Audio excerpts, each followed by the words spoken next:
So you guys got a Chevy that won't start and has a security light? Let's figure that out. So this video is going to be for anyone that has a mid-2000s Chevy truck or Chevy van, and we're going to show you how to get this thing fixed. Now this exact model is going to be a 2004 3500 Chevy Express van. As you can see, we have a flashing security light, which is causing a crank no start condition on this vehicle. Now what we're going to do is first we're going to confirm the issue. So with the ignition on, we're going to try and crank this thing, and you're going to see that it might start for a quick second and probably die, or it will not start at all. We'll go to crank. And once again, we have a crank no start. Now if the security light is flashing, that means the vehicle is going to disable the fuel pump, so it's not going to start.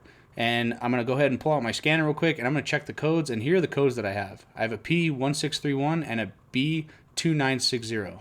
Now we're actually going to ignore these codes for now because we know that the security light is flashing, indicating that there's an issue with the anti-theft system, either with the key itself or the key reader or some component. So what we're going to do is called the GM 30-minute relearn. It's totally free, and it should be able to get you moving down the road.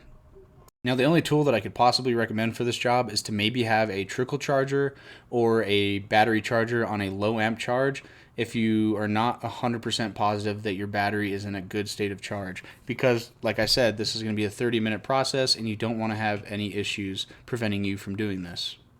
So depending on your year, make, and model, they all may be a little bit different of a process, but I'm going to post the picture of the 4 different types of keys I think that GM has to show you the variations in process, but this should cover most of them.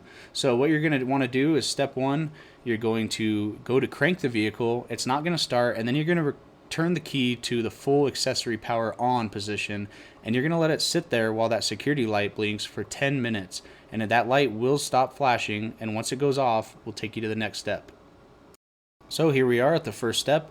Our 10 minutes is up, and as you can see, the ignition is still on and the security light is gone. So we're going to turn the ignition all the way to off, and we're going to let it sit for about 5 to 10 seconds, and then we're going to do the exact same thing 2 more times. Now we're on to the second cycle of it.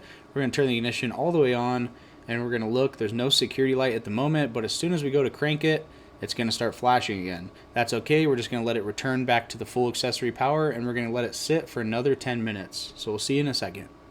If you've made it this far, congratulations. You're at the very last step.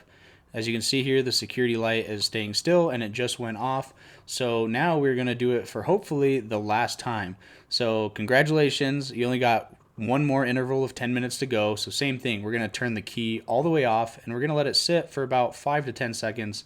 And then we're going to go all the way back on, attempt to start, and then return it to the on position and let it sit. And this should be the final step, and it should get you down the road and possibly be a permanent fix, which in my case it was. Now, we're at the third part of the video, and if this process worked for you, you should have no more security light, and the vehicle should start up, and it should be completely gone. So the only step for me left now is I'm just going to go in the modules, and I'm going to clear these active codes or the stored codes. We'll just go ahead and get rid of them, and we're going to call this job a wrap. And don't forget, if you have a different style of key, I'm going to post that picture at the very end of the video of the different keys and the possible variations in sequences, so you can take a screenshot of that and use it to your advantage. But I think I'm going to go ahead and head out of here.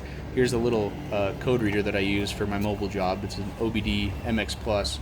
And anyway, thanks for watching. I hope you guys liked the video, and if it helped you guys out, subscribe if you'd like, or drop a comment, whatever you want to do. But anyway, thanks for watching.